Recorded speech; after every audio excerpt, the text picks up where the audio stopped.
कर्ज, गरीबी और निराशा। लेकिन फिर महाकुंभ ने दिखाया अपना चमत्कार। जानिए रघु की सच्ची कहानी। भारत के पवित्र शहर प्रयागराज में गंगा, यमुना और अदृश्य सरस्वती के संगम पर महाकुंभ का आयोजन हो रहा था। हर दिशा से श्रद्धालु गंगा में स्नान करने और अपने पापों का प्रायश्चित करने के लिए उमड़ रहे थे। पूरा क्षेत्र भक्ति, आस्था और दिव्यता से ओतप्रोत था। इसी भीड़ में एक साधारण किसान रघु अपनी पत्नी और बेटे के साथ आया था। रघु का जीवन कठिनाइयों से भरा था। उसके खेत में बारिश कम होने से फसल खराब हो गई थी और कर्ज के बोझ ने उसकी नींद छीन ली थी। उसने सुना था कि कुंभ में डुबकी लगाने से न केवल पापों का नाश होता है, बल्कि जीवन में नई ऊर्जा और आशीर्वाद प्राप्त होता है। इसी उम्मीद के साथ वह आया था। संगम पर पहुंचते ही रघु ने देखा कि वहां का माहौल अद्भुत था।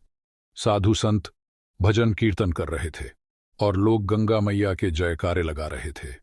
रघु ने श्रद्धा से गंगा में डुबकी लगाई और मन ही मन प्रार्थना की, हे गंगा मैया, मेरे जीवन की समस्याओं को दूर कर दो, मुझे और मेरे परिवार को खुशहाल बना दो। डुबकी लगाने के बाद रघु को एक अलग सा सुकून महसूस हुआ। उसे ऐसा लगा जैसे उसके दिल से भारी बोझ उतर गया हो। लेकिन असली चमत्कार तो तब हुआ जब वह नदी के किनारे बैठा अपनी पोटली में से खाना निकाल रहा था। पास ही एक बूढ़ा साधु बैठा था जो बहुत कमजोर और थका हुआ लग रहा था। रघु ने साधु से पूछा, बाबा, आपने कुछ खाया है? साधु ने मुस्कुराते हुए कहा, नहीं बेटा, बस गंगा जल पीकर दिन काट रहा हूं। रघु ने अपनी पोटली से रोटी निकाली और साधु को दे दी। साधु ने रोटी खाई और रघु को आशीर्वाद दिया, बेटा, तेरा जीवन अब बदल जाएगा, गंगा मैया तुझ पर कृपा करेंगी।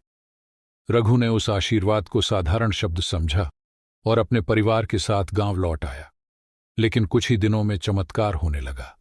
आसमान से बारिश की बूंदें बरसने लगीं और रघु के खेतों में हरियाली लौट आई।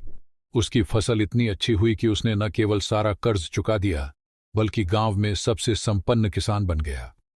रघु को अब समझ में आया कि महाकुंभ में स्नान और साधु की सेवा ने उसके जीवन को बदल दिया।